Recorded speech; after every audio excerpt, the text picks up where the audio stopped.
ரமதானை வரவேற்போம் என்கிற தலைப்பில் உங்கள் முன்னால் சில செய்திகளை நினைவுபடுத்தலாம் என்று எண்ணுகிறேன்.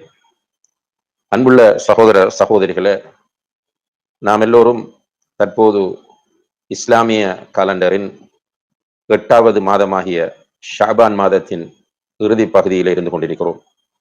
இன்னும் சில தினங்களிலே புனிதமிகு ரமதான் நம்மை வந்தடைய இருக்கிறது. பொதுவாக சலஃபு சாலிஹீன்கள் ரமலான் வருவதற்கு 4-5 மாதங்களுக்கு முதலிருந்தே ரமலானை வரவேற்க தயாராகி விடுவார்கள். அதே போல நாமும் ரமலான் வருவதற்கு ஓரிரு வாரங்களுக்கு முன்னால் இருந்தே ரமலானை வரவேற்க தயாராகி விடுவோம். அன்புள்ள சகோதர சகோதரிகளே, ரமலான் நம்மை நெருங்கிக் கொண்டிருக்கிறது. நாம் அதை வரவேற்க தயாராகி கொண்டிருக்கிறோம். இந்த நேரத்திலே சில விஷயங்கள் பற்றி நாம் சிந்திக்க கடமைப்பட்டிருக்கிறோம். அதிலே முதலாவது விஷயம், நம்மை பற்றி நாம் சுய பரிசோதனை செய்ய வேண்டிய ஒரு தேவை இருக்கிறது. நம்முடைய ஈமான், நம்முடைய தக்வா எந்த நிலையில் இருக்கின்றன என்பது பற்றி நாம் சுய பரிசோதனை செய்ய வேண்டும்.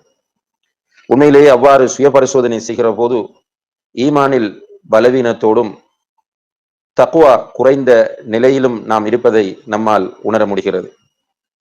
ஈமான் உள்ள மக்களுக்கு அல்லாஹு தஆலா சொல்லக்கூடிய அடையாளங்கள், பண்புகள் நம்மிடம் பூரணமாக இருக்கிறதா என்று கேட்டால் நிச்சயமாக நாம் ஆம் என்று சொல்ல முடியாத ஒரு பலவீனமான நிலையிலே தான் இருந்து கொண்டிருக்கிறோம்.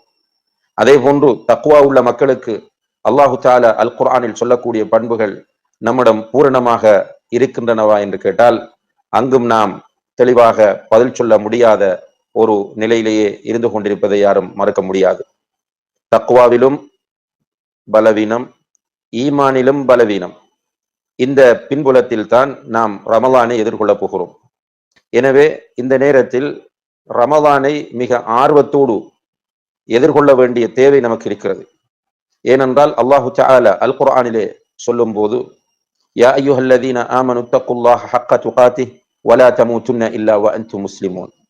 ஈமான் கொண்டவர்களே, அல்லாஹ்வை தக்வா செய்ய வேண்டிய சரியான முறையில் நீங்கள் அவனை தக்வா செய்து கொள்ளுங்கள், முஸ்லிம்களாகவே அன்றி நீங்கள் மரணிக்க வேண்டாம் என்று சொல்கிறார். இப்ப நாம் தக்வாவை சரியான முறையில் அமைத்துக் கொள்வதற்கும் நம்முடைய உள்ளங்களிலே தக்வாவை சரியான முறையில் உறுதிப்படுத்திக் கொள்வதற்கும் அருமையான ஒரு சந்தர்ப்பமாகத்தான் அல்லாஹு தஆலா இந்த ரமலானை நமக்கு ஆக்கியிருக்கிறார். அல்லாஹ் ஜல்ல ஷானஹு தஆலா அல் குர்ஆனிலே சொல்லும் போது, யா அய்யுஹல்லதீன ஆமனு குதிப அலைக்குமுஸ் ஸியாம் கமா குதிப அலல்லதீன மின் கப்லிக்கும் லஅல்லக்கும் தத்தகூன். ஈமான் கொண்டவர்களே, உங்களுக்கு முன்னால் இருந்தவர்கள் மீது நோன்பு கடமையாக்கப்பட்டது போல உங்கள் மீதும் நோன்பு கடமையாக்கப்பட்டிருக்கிறது, லஅல்லக்கும் தத்தகூன், உங்களிடத்தில் தக்வா வருவதற்காக வேண்டி என்று அல்லாஹு தஆலா சொல்லி காட்டுகிறார். எனவே நம்மிடத்தில் தக்வாவை வளர்ப்பதுதான் ரமலானில் அல்லாஹு தஆலா நோன்பை கடமையாக்கி இருப்பதன் மிக முக்கியமான தத்துவமாக இருக்கிறது. பொதுவாகவே அல்லாஹ் ஜல்ல ஷானஹு தஆலா வணக்கங்களை நமக்கு கடமையாக்கி இருப்பது நம்முடைய உள்ளங்களிலே தக்வாவை உறுதிப்படுத்துவதற்காகத்தான். இன்னும் ஒரு இடத்திலே அல்லாஹு தஆலா சொல்லும் போது, யா அய்யுஹன் நாஸு உபுது ரப்பக்கும் அல்லதீ ஹலகக்கும் வல்லதீன மின் கப்லிக்கும் லஅல்லக்கும் தத்தகூன். மனிதர்களே, உங்களையும் உங்களுக்கு முன்னால் இருந்தவர்களையும் படைத்த உங்களுடைய ரப்பை நீங்கள் இபாதத் செய்யுங்கள், லஅல்லக்கும் தத்தகூன், உங்களிடத்தில் தக்வா வருவதற்காக வேண்டி என்று சொல்லி காட்டுகிறார். எனவே தொழுகை, நோன்பு, ஜக்காத், ஹஜ், உம்ரா, குர்ஆன் ஓதுவது, திக்ர் செய்வது, சதகா கொடுப்பது என்று எல்லா வணக்கங்களினுடைய நோக்கமும் அல்லாஹ்வை தக்வா செய்வதுதான் என்பதை நாம் புரிந்து கொள்ள வேண்டும்.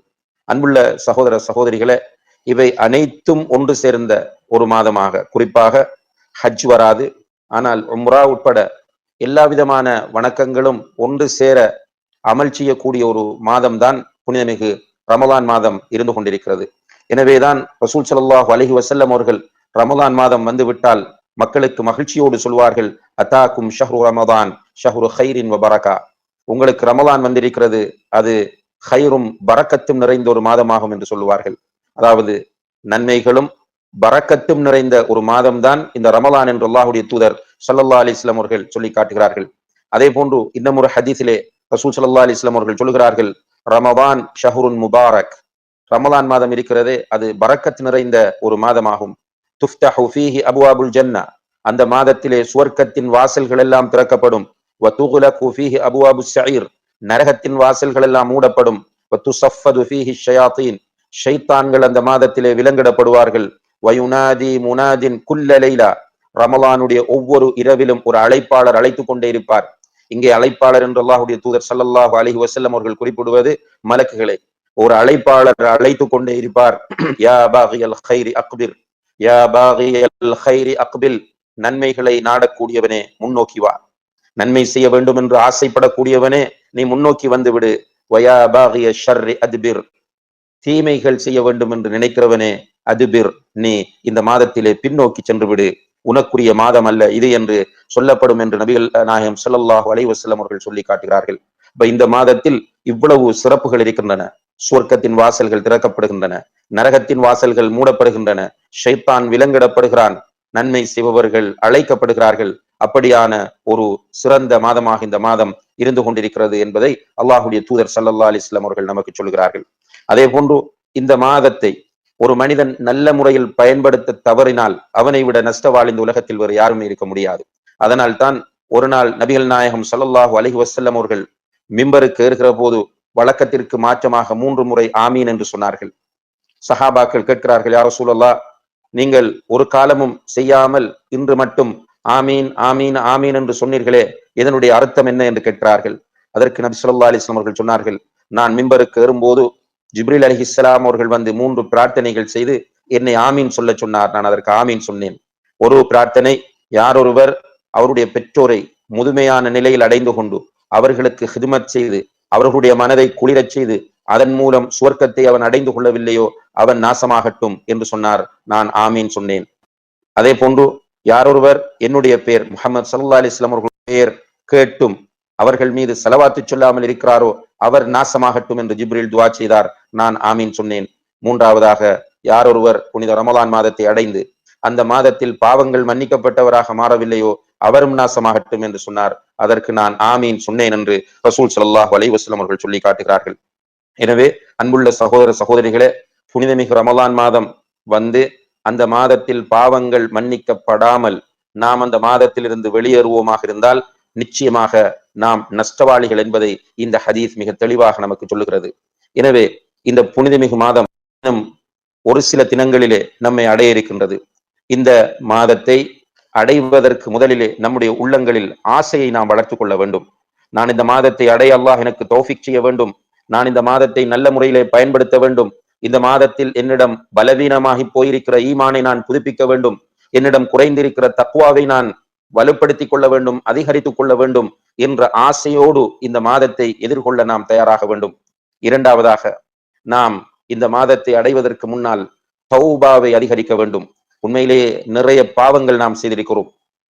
நாம் அன்றாடம் செய்யக்கூடிய பாவங்களை பட்டியலிட்டால் நிச்சயமாக நம்முடைய நெற்றி புருவங்களே சுருங்கிவிடும். அந்த அளவுக்கு நிறைய பாவங்களை செய்திருக்கிறோம்.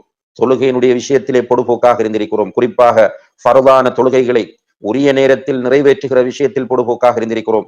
அதே போல அல்லாஹு தஆலா நமக்கு கட்டளையிட்ட பல கட்டளைகளை உதாசீனம் செய்திருக்கிறோம். அல்லாஹு தஆலா செய்யக்கூடாது என்று தடை விதித்த பல தடைகளை செய்திருக்கிறோம். ஹராமான பல காரியங்களை நாம் செய்திருக்கிறோம்.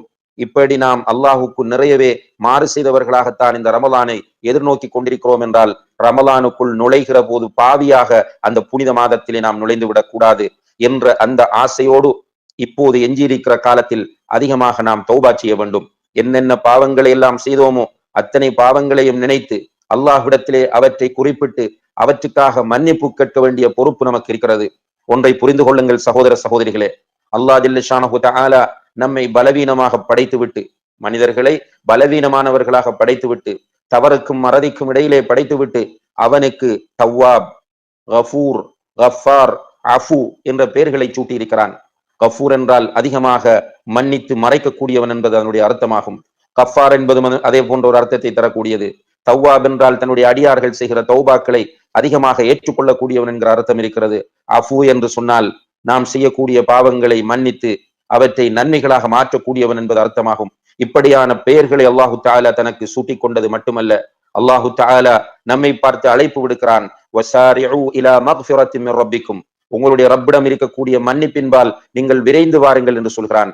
யா இபாதியல்லதீன அஸ்ரஃபு அலா அன்ஃபுஸிஹிம் லா தக்னது மின் ரஹ்மத்தில்லாஹ், தங்களுக்கு தாங்களே அநீதி இழைத்துக் கொண்ட என்னுடைய அடியார்களே, அல்லாஹ்வுடைய ரஹ்மத்திலே நீங்கள் நம்பிக்கை இழக்க வேண்டாம் என்று அல்லாஹு தஆலா நம்மை பார்த்து ஆறுதல் சொல்கிறான். இன்னல்லாஹ யக்ஃபிரு ذுனூப ஜமீஆ, நிச்சயமாக அல்லாஹு தஆலா எல்லா பாவங்களையும் மன்னிக்க கூடியவனாக இருக்கிறான். வதூபு இலல்லாஹி ஜமீஅன் அய்யுஹல் முஃமினூன் லஅல்லகும் துஃப்லிஹூன், மூமின்களே நீங்கள் எல்லோரும் அல்லாஹ்விடத்திலே திரும்பி வாருங்கள், அல்லாஹு தஆலா உங்களுடைய பாவங்களை மன்னிப்பா, நீங்கள் வெற்றி அடையலாம் என்று அல்லாஹு தஆலா அழைப்பு விடுக்கிறான்.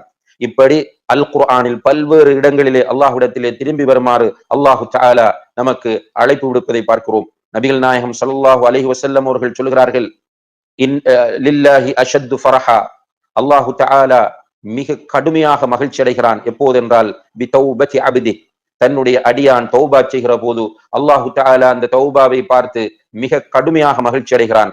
ஒரு உதாரணத்தோடு நபிகள் நாயகம் ஸல்லல்லாஹு அலைஹி வஸல்லம் அவர்கள் அதை சொல்கிறார்கள். ஒரு மனிதன் பாலைவனத்தில் தனியாக ஒட்டகத்திலே பயணம் செய்து கொண்டிருக்கிறான். இந்த மனிதன் அவ்வாறு பயணம் செய்து கொண்டிருக்கிற போது ஒரு இடத்திலே ஓய்வெடுப்பதற்காக வேண்டி போய் நிற்கிறான்.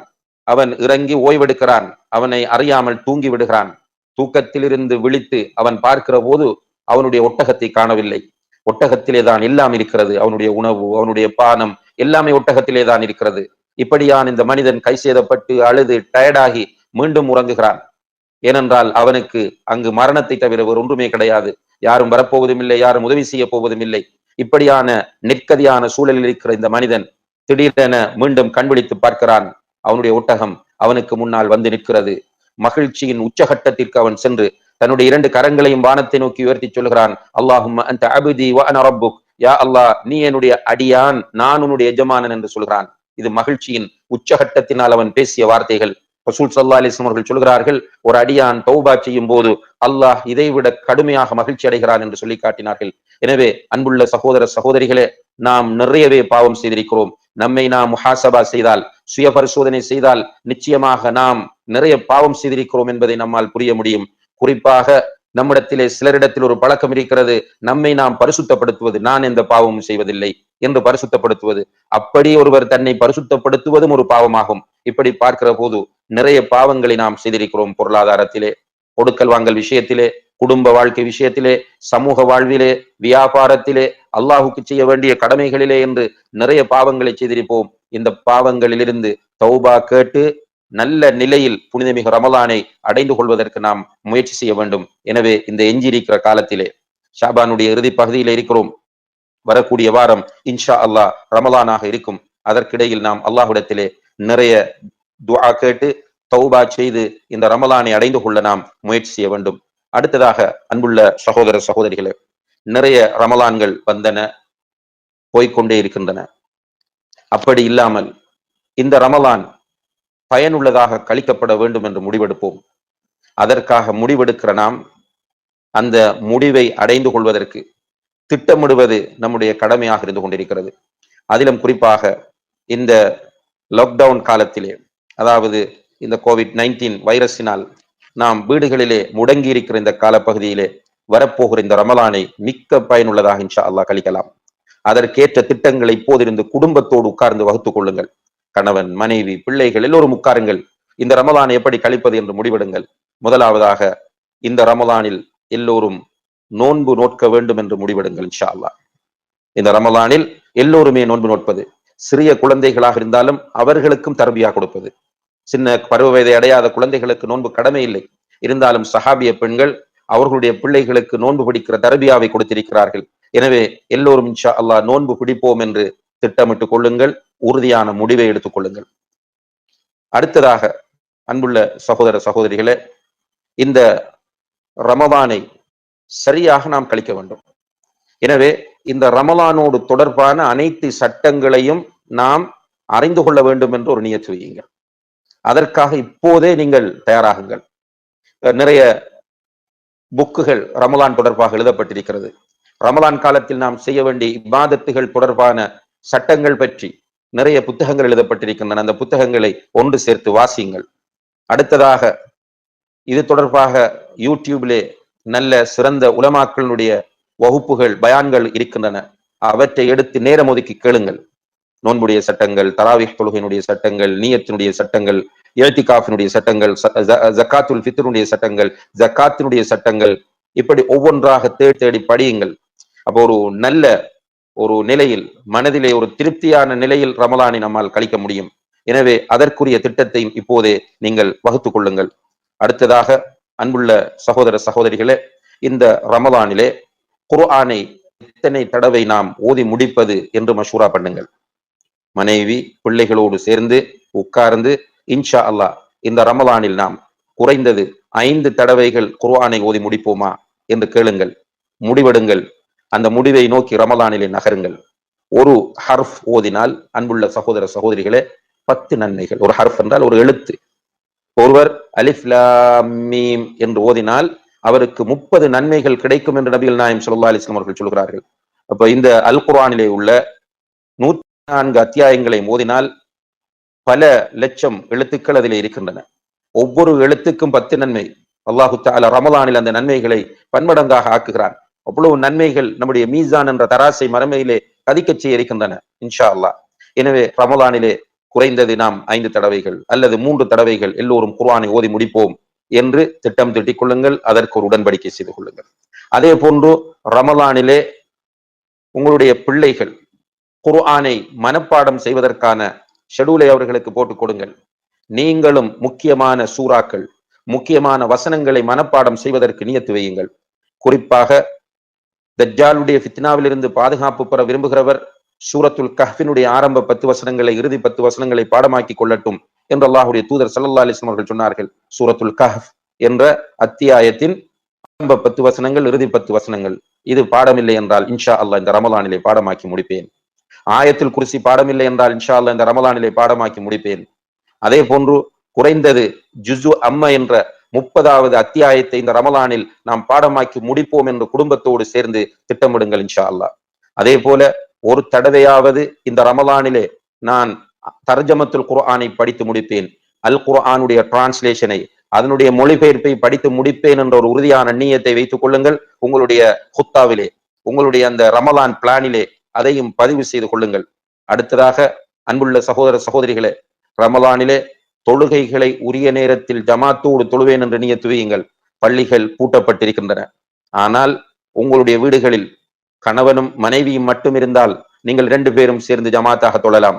அல்லது பிள்ளைகள் இருந்தால் கணவனும் மனைவியும் பிள்ளைகளும் சேர்ந்து ஜமாத்தாக தொழலாம்.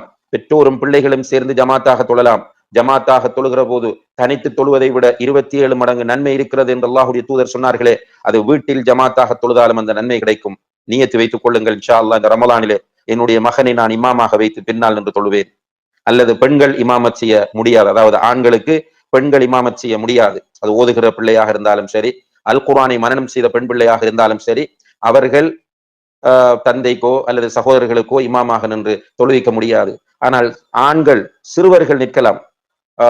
ஒரு நபித்தோழர் அப்துல்லாஹ் இப்னு அம்ர் இப்னு ஆஸ் என்று நினைக்கிறேன், அவர்கள் சொல்லுகிறார்கள், என்னுடைய மக்கள் என்னை இமாமாக ஆக்கி தொழுகை நடத்த சொன்னார்கள். நான் இமாமாக நின்று தொழுகை நடத்தினேன். அப்போது எனக்கு 6 அல்லது 7 வயது இருக்கும் என்று சொல்கிறார்கள். எனவே நம்முடைய பிள்ளைகளுக்கு தொழுகையினுடைய சட்டங்கள் சரியான முறையில் தெரிகிற போது அவர்களை இமாமாக நின்று நாம் பின்னால் நின்று தொழுவதற்கு மார்க்கத்திலே அனுமதி இருக்கிறது. எனவே நம்முடைய பிள்ளைகளை இமாமாக ஆக்கி இந்த ரமலானிலே தொழுவதாக நியத்து வைத்துக் கொள்ளுங்கள். அதே போல முன்பின் சுன்னத்துகளை தொழுவதற்கு நியத்து வையுங்கள். பரலான தொழுகைகளுக்கு முன்னாலும் பின்னாலும் 12 ரக்காத்துக்கள் சுன்னத்தை ரசூல் ஸல்லல்லாஹு அலைஹி வஸல்லம் அவர்கள் அறிமுகப்படுத்தி இருக்கிறார்கள். சுபஹுக்கு முன்னால் 2 ரக்காத், அதே போல லுஹருக்கு முன்னால் 2 2ஆக 4 ரக்காத், லுஹருக்கு பின்னால் 2 ரக்காத் 8, அதே போல மக்ரிபுக்கு பின்னால் 2 ரக்காத் 10, இஷாவுக்கு பின்னால் 2 ரக்காத் 12. இப்படி ஒருவர் 12 ரக்காத்துக்களை ஒவ்வொரு நாளும் ஃபர்லான தொழுகைகளுக்கு பின்னால் தொழுது வந்தால் அவருக்கு சுவர்க்கத்தில் ஒரு வீடு கட்டப்படும் என்று சொன்னார்கள். ஹதீஸ்களை விரிவுரையாளர்கள் சொல்லுகிறார்கள், ஒவ்வொரு நாளைக்கு ஒவ்வொரு வீடு. அல்லாஹ் அக்பர்.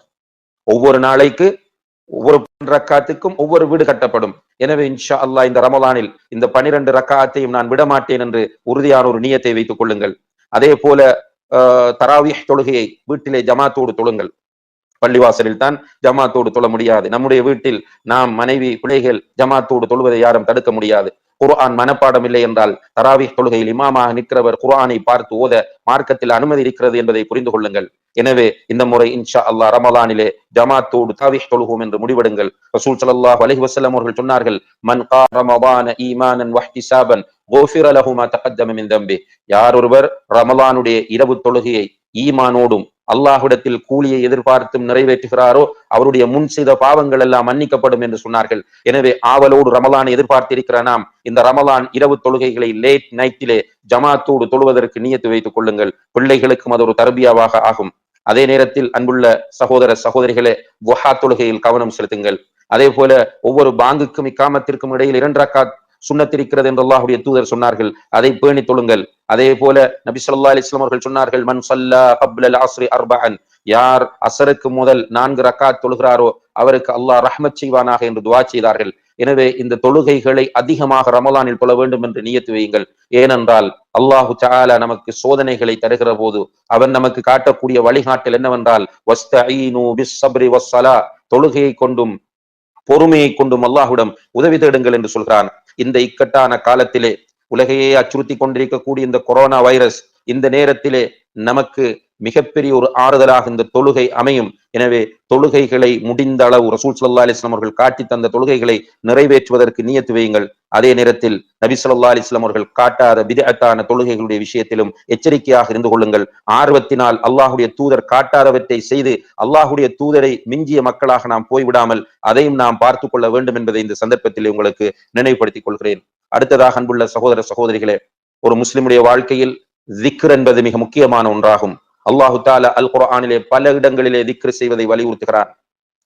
ரசூல் ஸல்லல்லாஹு அலைஹி வஸல்லம் அவர்கள் திக்ர் செய்வதை மிக அதிகமாகவே நமக்கு ஆர்வம் ஊட்டுகிறார்கள். அல்லாஹ்வுடைய தூதர் ஸல்லல்லாஹு அலைஹி வஸல்லம் அவர்கள் யுத்தத்திற்கு சென்று போராடுவதை விட, தங்கம் வெள்ளிகளை தர்மம் செய்வதை விட அல்லாஹ்வை திக்ர் செய்வது மேலானது என்பதை நமக்கு உணர்த்துகிறார்கள். திக்ர் செய்வதிலே மன அமைதி இருக்கிறது. அல்லாஹு தஆலா அல் குர்ஆனிலே சொல்கிறான், அலா பிதிக்ரில்லாஹி தத்மஇன்னுல் குலூப், அறிந்து கொள்ளுங்கள் அல்லாஹ்வை திக்ர் செய்வதன் மூலம் உள்ளங்கள் அமைதி அடைகின்றன என்று சொன்னார்கள். அல்லாஹு தஆலா சொல்கிறான். எனவே இந்த நெருக்கடிகள் நிறைந்திருக்கிற காலத்தில் நமக்கு அமைதி தேவை. அந்த அமைதியை திக்ர்கள் தரும். திக்ர்களை பொறுத்தவரையில் 2 வகையாக அந்த திக்ர்கள் இருக்கின்றன. பொதுவாக எந்த நேரமும் நாம் செய்ய வேண்டிய திக்ர்கள் இருக்கின்றன. குறிப்பாக ஒவ்வொரு சந்தர்ப்பத்திலும் நாம் ஓத வேண்டிய திக்ர்கள் இருக்கின்றன. இரவு தூங்கச் செல்லும் போது ஓதுவதற்கென்று அல்லாஹ்வுடைய தூதர் சில துஆக்களையும் திக்ர்களையும் கற்றுத் தந்திருக்கிறார்கள். தூங்கிக் கொண்டிருக்கிற போது திடீரென பயந்து போய் எழுந்திருந்தால் அந்த நேரத்தில் ஓதுவதற்கு திக்ரை கற்றுத் தந்திருக்கிறார்கள். கவலை வந்தால் ஓதுவதற்கு திக்ரை கற்றுத் தந்திருக்கிறார்கள். அதே போன்று மகிழ்ச்சியான நேரத்தில், ஆச்சரியமான நேரத்தில் ஓதுவதற்கென்று திக்ர்களை துஆக்களை கற்றுத் தந்திருக்கிறார்கள். கஷ்டங்கள் வரும்போது ஓதுவதற்கு திக்ர்களை கற்றுத் தந்திருக்கிறார்கள். எதிரிகளுக்கு பயப்படும் போது ஓதுவதற்கு திக்ர்களை கற்றுத் தந்திருக்கிறார்கள். கண் திருஷ்டி போன்றவற்றிலிருந்து பாதுகாப்பு பெறுவதற்கான திக்ர்கள் துஆக்களை கற்றுத் தந்திருக்கிறார்கள். தொழுகைக்கு பிறகு ஓதுவதற்கு, சாப்பாட்டுக்கு பிறகு ஓதுவதற்கு, அதே போன்று மனைவியோடு சேர்கிற போது ஓதுவதற்கு, குழந்தைகளுக்கு ஓதுவதற்கு என்று நிறைய திக்ர்களையும் துஆக்களையும் கற்றுத் தந்திருக்கிறார்கள். இந்த திக்ர்கள் துஆக்களுடைய விஷயத்தில் நாம் உண்மையிலேயே பலவீனமானவர்களாக இருக்கிறோம். இமாம் இப்னு தைமியா ரஹிமஹுல்லாஹ் என்ற அறிஞர் சொல்கிறார், ஒரு மீன் உயிர் வாழ்வதற்கு தண்ணீர் எப்படி அவசியமோ, ஒரு மீன் உயிரோடு இருப்பதற்கு தண்ணீர் எப்படி அவசியமோ, அதே போன்றுதான் ஒரு முஃமின் உயிரோட்டமாக இருப்பதற்கு திக்ர் அவசியம் என்று சொல்கிறார்கள். இந்த திக்ருடைய விஷயத்தில் பலவீனமாக இருக்கிற நாம், என்னென்ன சந்தர்ப்பங்களில் என்னென்ன துஆக்களை என்னென்ன திக்ர்களை ஓத வேண்டும் என்று தெரியாமல் இருக்கிற நாம் இந்த ரமலானை அதற்கு ஒரு நல்ல சந்தர்ப்பமாக ஆக்கிக்கொள்ள நியத்து வைத்துக் கொள்ள வேண்டும். இன்ஷா அல்லாஹ் இந்த ரமலானிலே நான் சந்தர்ப்ப துஆக்கள், சந்தர்ப்ப திக்ர்கள் அனைத்தையும் பாடமாக்குவேன். அவை அனைத்தையும் நான் பிராக்டிஸ் பண்ணுவேன் என்ற ஒரு முடிவை எடுப்போம். இன்ஷா அல்லாஹ் இதற்காக ஹிஸ்னுல் முஸ்லிம் என்கிற ஒரு அருமையான துஆ புத்தகம் இருக்கிறது. நீங்கள் அதை புக்காகவும் நெட்டிலிருந்து ஆங்கில மொழியில் அரபு மொழியில் அதை பெற்றுக்கொள்ளலாம். தமிழிலும் இருக்கும் என்று நினைக்கிறேன். எனவே இந்த ஹிஸ்னுல் முஸ்லிம் என்கிற புத்தகத்தை அடிப்படையாக வைத்து உங்களுடைய இந்த ரமலானிலே திக்ர் என்ற பகுதியை டெவலப் பண்ணி கொள்வதற்காக நியத்து வைத்துக் கொள்ளுங்கள். ரமலானுக்கு முதலே அந்த புத்தகத்தை பெற்றுக்கொள்ளுங்கள், எடுத்துக்கொள்ளுங்கள். அதே போன்று அன்புள்ள சகோதர சகோதரிகளே, இந்த ரமலான் மாதத்திலே நம்மை நாம் நிறைய விஷயங்களில் மாற்றிக் கொள்வதற்கான ஒரு சந்தர்ப்பமாக ஆக்கிக்கொள்ள முடிவெடுக்க வேண்டும். அதாவது சில சகோதரர்களிடத்தில் சில கெட்ட பழக்கங்கள் இருக்கும். சிலர் ஸ்மோக் பண்ணுவார்கள், அதை விட முடியாமல் தடுமாறுவார்கள். ஸ்மோக்கிங் என்பது இஸ்லாத்தில் தடை செய்யப்பட்ட ஒன்றாகும். அது ஒரு பாவமாகும். அதை ஒரு நல்ல மனிதன் செய்ய மாட்டான். பொதுவாகவே உலகத்தில் நல்லவர்கள் யாரும் ஸ்மோக் பண்ணுவது இல்லை. ஸ்மோக் பண்ணுகிறவர்கள் அதை மறைத்து செய்ய முயற்சி செய்வதே அது ஒரு அசிங்கமான பழக்கம் என்பதனால் தான். எனவே இஸ்லாம் ஸ்மோக்கிங்கை நமக்கு தடை செய்கிறது, புகைத்தலை. அது நம்முடைய உடலுக்கு கேடு விளைவிக்கிறது, நமக்கு பக்கத்தில் இருக்கிறவர்களுக்கு தீங்கு விளைவிக்கிறது, நம்முடைய பொருளாதாரம் அதனால் வேஸ்ட் ஆகிறது. எனவே இந்த பழக்கத்தை எப்படி விடுவது என்று யோசிக்கிறவர்களுக்கு ரமலான் ஒரு அருமையான வாய்ப்பாகும். இந்த ரமலானை பயன்படுத்தி அந்த பழக்கத்தை விடுங்கள். அதே போல் அல்லாஹ் பாதுகாக்க வேண்டும். சில சகோதரர்களிடத்திலே இந்த அல்கஹால் பழக்கம் இருக்கிறது, அதாவது மதுபானம் அருந்துகிற பழக்கம். இது பெரும் பாவமாகும். மதுபானம் இஸ்லாத்தில் தடை செய்யப்பட்ட ஒரு பெரும் பாவமாகும். நடந்து முடிந்ததற்கு தௌபா செய்யுங்கள். இந்த ரமலானில் இருந்து என்னை நான் மாற்றிக்கொள்வேன் என்று முடிவெடுங்கள். இதிலே கௌரவமாக யாருக்கும் தெரியாமல் மறைத்து அருந்தக்கூடியவர்கள் நிறைய பேர் இருக்கிறார்கள். பாட்டிகளிலே போய் அருந்தக்கூடியவர்கள் இருக்கிறார்கள், கிளப்புகளிலே போய் அருந்தக்கூடியவர்கள் இருக்கிறார்கள். எல்லோரும் அல்லாஹுவை பயந்து கொள்ளட்டும். இந்த கெட்ட பழக்கத்திலிருந்து விடுபட முடிவெடுங்கள். அல்லாஹ்விடத்திலே இதுவரை நடந்ததற்காக தௌபா செய்யுங்கள். நம்மை மாற்றிக் கொள்வதற்குரிய ஒரு அருமையான சந்தர்ப்பமாக இந்த ரமலானை ஆக்கிக் கொள்வோம் இன்ஷா அல்லாஹ். அதே போல அன்புள்ள சகோதர சகோதரிகளே, இந்த ரமலானிலே நாம் நம்மிடம் உள்ள இன்னும் சில கெட்ட பழக்கங்களை விடுவதற்கும் முடிவெடுக்க வேண்டும். குறிப்பாக சினிமா பார்ப்பவர்கள். சினிமா பார்ப்பது மார்க்கம் தடை செய்த ஒன்றாகும். நம்முடைய உலமாக்கள் கார்ட்டூன் பார்ப்பது கூடுமா கூடாதா என்கிற வாத பிரதிவாதங்களில் இருக்கிறார்கள். பெரும்பாலான அறிஞர்கள் கார்ட்டூனே பார்க்க கூடாது என்று சொல்கிறார்கள். இஸ்லாமிக் ரைம்ஸ், இந்த சின்ன பிள்ளைகள் வந்து பாடக்கூடிய இஸ்லாமிக் ரைம்ஸ் கூடுமா கூடாதா என்று நம்முடைய உலமாக்கள் பேசிக் கொண்டிருக்கிற நேரத்தில் நாம் இசைகள் கேட்பது, ஆடல் பாடல்களை பார்ப்பது, இந்த சினிமா அசிங்கங்களை பார்ப்பது, பெண்கள் சீரியல்களில் கவனம் செலுத்துவது, டிராமாக்கள் பார்ப்பது என்று நிறைய பாவங்கள், நம்மை அறியாமல் அந்த பாவங்கள் நிறைய செய்யப்பட்டு கொண்டிருக்கின்றன. அவ்வாறான பாவங்கள் இருந்து விடுபடுவதற்கான ஒரு அருமையான வாய்ப்பாகவும் இதை நாம் ஆக்கிக்கொள்ள கடமைப்பட்டிருக்கிறோம். அதே போல அன்புள்ள சகோதர சகோதரிகளே, இன்று இந்த தொழில்நுட்பம் முன்னேற்றம் அடைந்திருக்கிற காரணத்தினால் எல்லோருடைய கைகளிலும் வித்தியாசமான டிவைஸ்கள், உலகம் ஒவ்வொருவருடைய விரல் நுனியிலும் வந்துவிட்டது. இதனால் ஃபித்னாக்கள் நிறைந்து விட்டன. இன்றைக்கு ஆபாசம், விரசம் நம்மை ஆக்கிரமித்துக் கொண்டிருக்கிறது, துரத்தி கொண்டிருக்கிறது. இந்த ஆபாசம் விரசத்திற்கு அடிமையாகி போனோகிராஃபி போன்ற மோசமான படங்களை பார்க்கிறவர்கள் நம்முடைய சமுதாயத்தில் அதிகரித்துக் கொண்டு வருகிறார்கள். அவர்கள் அல்லாஹ்வை அஞ்சிக் கொள்ளட்டும். அவர்களை அதிலிருந்து விடுவிப்பதற்கான ஒரு அருமையான பகுதியாக, காலப்பகுதியாக ரமலானை ஆக்கட்டும். இப்போது கடந்த காலங்களில் நடந்தவற்றிற்காக தௌபா செய்து இந்த புனிதமிகு ரமலானிலே இன்ஷா அல்லாஹ் அதன் பக்கம் நான் போக மாட்டேன். இந்த ரமலானோடு இன்ஷா அல்லாஹ் என்னுடைய இந்த பாவங்களை எல்லாம் நான் விட்டு ஒழித்து விடுவேன் என்கிற ஒரு முடிவுக்கு நாம் வர வேண்டும். அதே போன்று நம்முடைய சில சகோதர சகோதரிகள் இருக்கிறார்கள், அடுத்தவர்களுடைய மானங்களில் விளையாடக்கூடியவர்கள். அவர்களுக்கு அடுத்தவர்கள் மீது அவதூறு சொல்லி, அடுத்தவர்களுடைய மனங்களை புண்படுத்தி, அடுத்தவர்களை கேவலப்படுத்தி, அவமானப்படுத்தி, அவர்களை மன உளைச்சலுக்கு உள்ளாக்காமல் போனால் இவர்களுக்கு தூக்கம் வராது என்கிற நிலையில் சிலர் இருக்கிறார்கள். அன்புள்ள சகோதர சகோதரிகளே, அடுத்தவர்களுடைய மானங்கள் புனிதமானவை. ரசூல் ஸல்லல்லாஹு அலைஹி வஸல்லம் அவர்கள் அடுத்தவர்களுடைய மானங்கள் புனிதமானது என்பதை ஹஜ்ஜத்துல் விதாவில் வைத்து, அரபா மைதானம், ஹஜ் கடமை, ஹஜ்ஜுடைய மாதம் இவைகளோடு ஒப்பிட்டு இந்த அளவுக்கு புனிதமானது என்று சொல்கிறார்கள். எனவே ஒரு முஸ்லிமுடைய மானத்தில் விளையாடக்கூடாது. ஒரு முஸ்லிமுடைய மானத்தில் விளையாடுகிறவர் நாளை மறுமையிலே கடுமையான தண்டனைக்குட்படுத்தப்படுவார். நபிகள் நாயகம் ஸல்லல்லாஹு அலைஹி வஸல்லம் அவர்கள் மிஅராஜ் சென்ற நேரத்திலே ஒரு காட்சியை பார்க்கிறார்கள், பயங்கரமான ஒரு காட்சி. சில மனிதர்கள் இருக்கிறார்கள், அவர்களுடைய நகங்கள் எல்லாம் செம்பாலான நகங்கள், நீளமான நகங்கள், செம்பாலான நகங்கள். அந்த நகங்களால் அவர்கள் தங்களுடைய முகங்களையும் மார்புகளையும் கீறி கிழிக்கிறார்கள். இதை ரசூல் ஸல்லல்லாஹு அலைஹி வஸல்லம் அவர்கள் பார்த்துவிட்டு அழைத்து சென்ற ஜிப்ரீல் அலைஹிஸ்ஸலாம் அவர்களிடம் கேட்கிறார்கள், ஜிப்ரீலே, இந்த பயங்கரமான காட்சி என்ன என்று கேட்டபோது ஜிப்ரீல் அலைஹிஸ்ஸலாம் அவர்கள் சொன்னார்கள், முஹம்மதே ஸல்லல்லாஹு அலைஹி வஸல்லம், இவர்கள் தான் என்னுடைய உம்மத்தில் அடுத்தவர்களுடைய மானங்களில் விளையாடியவர்கள் என்று சொல்லி காட்டினார்கள். எனவே அடுத்தவர்களுடைய மானங்களில் விளையாடுவது என்பது சாதாரணமான ஒன்று அல்ல. கொஞ்சம் நிதானமாக யோசித்து பாருங்கள். நம்மீது ஒருவர் அவதூறு சொன்னால் நமக்கு எவ்வளவு வலிக்கிறது. நம்மீது ஒருவர் பொய்யை இட்டு கட்டினால் எவ்வளவு வலிக்கிறது. நம்மை பற்றி ஒருவர் புறம் பேசினால் எவ்வளவு வலிக்கிறது. இதே போன்றுதானே அந்த சகோதரருக்கும் வலிக்கும் என்று நினைத்தாலே இதிலிருந்து விட்டுவிடலாம். குறிப்பாக ஒரு சகோதரனை பற்றி புறம் பேசி அவதூறு சொல்லி அவருடைய மானத்தை போக்கி நடந்து கொண்ட ஒருவர், அவரிடம் மன்னிப்பு கேட்டவர் மன்னிக்காதவரை அல்லாஹ் மன்னிக்க மாட்டான். இந்த அசிங்கமான மிக மோசமான பழக்கத்திலிருந்து நம்மை விடுவித்துக் கொள்வதற்குரிய ஒரு மாதமாக ரமலானை நாம் ஆக்கிக் கொள்ள வேண்டும். அதற்கு முன்னர் யாரெல்லாம் புண்படக்கூடிய முறையில் நாம் நேரடியாகவோ அல்லது இந்த சோசியல் மீடியாக்களிலோ அல்லது வேறு முறைகளிலோ யாருடைய மானங்களை எல்லாம் நாம் புண்படுத்தினோமோ, நாம் ஈகோ பார்க்காமல் அவர்களிடம் மன்னிப்பு கேட்டுக் கொள்வதுதான் சிறந்தது என்பதை புரிந்து கொள்ளுங்கள். ஈகோ நம்மை நரகத்திற்கு கொண்டு சேர்க்கும். ஆனால் ஈமான் நம்மிடத்தில் பணிவை உண்டாக்கும், உயர்வை தரும். எனவே ஈமானை முன்னிலைப்படுத்தி ஈகோவை காலுக்கு கீழே போட்டு மிதித்து நாம் யாரையெல்லாம் மானபங்கப்படுத்தினோமோ அவர்களிடம் மன்னிப்பு கேளுங்கள். முடியவில்லை என்றால் அவர்களுக்காக அல்லாஹ்விடத்தில் நிறைய துஆ செய்யுங்கள். துஆ செய்து விட்டு முடிவெடுங்கள். இன்ஷா அல்லாஹ் இந்த ரமலானிலே என்னுடைய நாவையும் கரத்தையும் நான் பாதுகாத்துக் கொள்வேன். ரசூல் ஸல்லல்லாஹு அலைஹி வஸல்லம் அவர்கள் சொன்னார்கள், அல் முஸ்லிமு மன் ஸலிம அல் முஸ்லிமூன மின் லிசானிஹி வ யதிஹி.